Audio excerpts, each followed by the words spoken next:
నమస్తే, welcome to Raj news special drive. నేను Srikanth.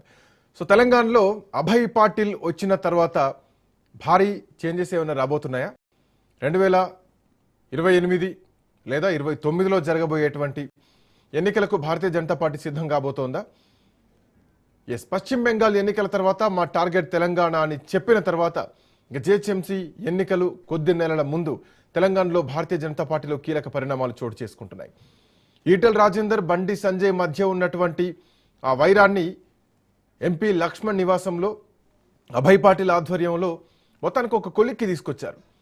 So party కోసం పనిచేయండి అంటూ వాళ్లకు దిశానిర్దేశం చేయడం జరిగింది. వాళ్ళు కూడా దానికి సై అన్నారు. సో ఒకే జిల్లాకు చెందిన ఇద్దరు బలమైనటువంటి నాయకుల మధ్య సయోధ్యత కుదిరింది. అయితే భారతీయ జనతా పార్టీలో ఎవరికి వారు యమునా తీరు అన్నటువంటి నానుడి గతం నుంచి ఉంది. సో ఇప్పుడు ఎట్లాంటి పరిణామాలు ఉండబోతున్నాయి? గతంలోనే బీజేపీ అధికారంలోకి వస్తే, డబుల్ ఇంజన్ సర్కార్ వస్తే బీసీ ముఖ్యమంత్రిని చేస్తా అని భారతీయ జనతా పార్టీ హామీ ఇచ్చింది. సో ఇప్పుడు ఈసారి ఎట్టి పరిస్థితుల్లో బీజేపీ గెలవాలన్నటువంటి ధీమాతో ఈ ఆపరేషన్ తెలంగాణ స్టార్ట్ చేసింది. సో ఇప్పుడు ఎట్లాంటి పరిణామాలు ఉండబోతున్నాయి? బండికి ఈటెల మీటింగ్ ముందు ఏం జరిగింది? ఏ ఒప్పందం, ఏ సిద్ధాంతంతో ముందుకెళ్ళబోతున్నారు? పాలమూరులో పంచాయతీలో ఏం జరగబోతోంది? సో డీకే అరుణ వర్సెస్ శాంతకుమార్ మధ్య ఉన్నటువంటి ఆధిపత్య పోరుకు చెక్ పడబోతోందా? మరి ముఖ్యంగా రాజాసింగ్ అంశం కూడా ఈసారి చర్చలోకి వస్తుందా? ఎందుకంటే రాజాసింగ్ ఇప్పటికీ బీజేపీ తన పార్టీ అనేటువంటి సిద్ధాంతంలో ఉన్నారు, బట్ పార్టీ సస్పెండ్ చేయడం జరిగింది. బట్ రాజాసింగ్ కొన్ని కీలకమైనటువంటి కామెంట్లు చేయడం జరిగింది. మా పార్టీలో ఉన్నటువంటి నాయకులు ప్యాకేజ్ ఇస్తే ఓటమి కూడా సిద్ధపడతారు, పోటీ కూడా వెనకడుగేస్తారని చెప్పేసి. బట్ గతంలో లాంటి పరిస్థితులు ఇప్పుడు ఉండేటువంటి అవకాశం ఉందా? తెలంగాణలో బీజేపీ పుంజుకోబోతోందా? త్రిముఖ పోటీ ఎట్లా ఉండబోతోంది? మురళీ మనోహర్ గారు మనతో పాటు జాయిన్ అవుతున్నారు. మురళీ మనోహర్ గారు నమస్తే. తెలంగాణ బీజేపీని సెంట్రల్ హ్యాండ్ ఓవర్ చేసుకుందా? సెంట్రల్ టేకప్ చేసిందా? ఇక్కడ నుంచి central guidelines Telangana BJP follow కాబోతోందా? ఎవరికి వారు అన్నట్టు కాకుండా అందరూ ఒకే విధంగా ముందుకు పోవాలన్నటువంటి సిద్ధాంతంలోకి అభయ్ పాటిల్ దిశానిర్దేశం చేయబోతున్నారు అనుకోవచ్చా? ఎట్లా చూడొచ్చు ఈ దూతను?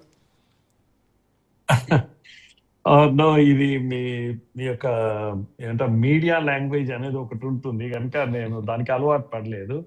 అయితే అంటే మీడియా లాంగ్వేజ్ లో ఉప్పు నిప్పు అని అవి కూడా విన్నాను నేను కొన్ని మీడియా దీంట్లో. కత్తులు చూసుకున్న వాళ్ళు ఒక్కటయ్యారు, లేకపోతే అలై బలై అయిపోయింది, బగ్గు అనేది అని ఇవన్నీ నేను విని ఆశ్చర్యపోయాను. ఎందుకంటే మ్యాటర్ అంత సీరియస్ గా లేదు. ఇప్పుడు మీడియా చెప్తున్నంత నిప్పు ఉప్పు లాంటివి కత్తులు దూసుకునేటువంటి పరిస్థితి లేదు. గ్రామ పంచాయతీ ఎన్నికల విషయంలో ఈటెల రాజేందర్ కు బండి సంజయ్ కి మధ్య గ్యాప్ వచ్చిన విషయం తెలుసు. సో బండి సంజయ్ తన వర్గీయులకే అవకాశాలు ఇస్తున్నారు, టికెట్ పదవిలోకి పోటీ చేయనిస్తున్నారు.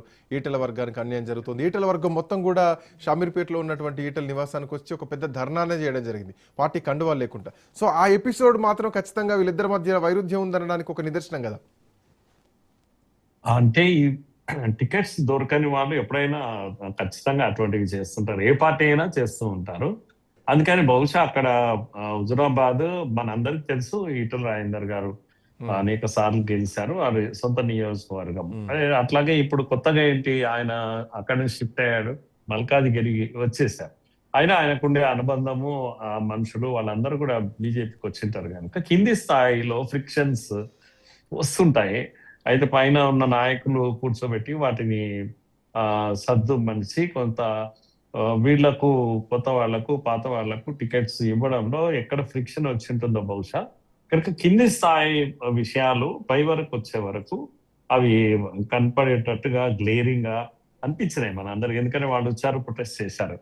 కానీ టికెట్లు ఇచ్చేటప్పుడు మీరు కనుక కాంగ్రెస్ లో చూస్తే అండి, ఓసారి హనుమంతరావు గారు మాట అన్నారు, మీరు సందర్భం వచ్చింది కనుక చెప్తున్నారు. అయిపోయింది కదా టికెట్లు అన్ని ఇచ్చిర్రు, ఇక గొడవ ఏముంది? మన దాంట్లో టికెట్లు ఇవ్వకముందు ఏం చేస్తారు, మీటింగ్లు పెడతారు, అన్ని పెడతారు, ప్లాస్టిక్ కుర్చీలు ఉంటాయి టెంట్ల కింద, మాట్లాడతారు, కుర్చీలు తీసుకొని కొట్టుకుంటాం, అవి విరిగిపోతాయి. టికెట్లు ఇచ్చినాక ఏముంది, అందరం ఒక్కటి కావాలి, పని చేయాలి. ఎప్పుడైనా మన కల్చర్ కాంగ్రెస్ లో ఇది అని ఆయన చాలా ఫన్నీగా నవ్వుకుంటూ చెప్పాడు అన్నట్టు.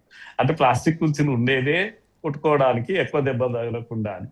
అలా అంత సీన్ లేకపోయినా ఇక్కడ కూడా ఏముంటుందంటే రెబెల్ ఎప్పుడైనా డిమాండ్ ఉంటే టికెట్ కు ఏం చేస్తారంటే తిరగబడతారు, కార్యకర్తలు వస్తారు, ఇండ్లకి వస్తారు, ఇది వస్తారు కనుక అలాంటిది జరిగింది అక్కడ కూడా జరిగింది కనుకని బహుశా ఆ గ్యాప్స్ ఏమైనా వచ్చి ఉంటాయి.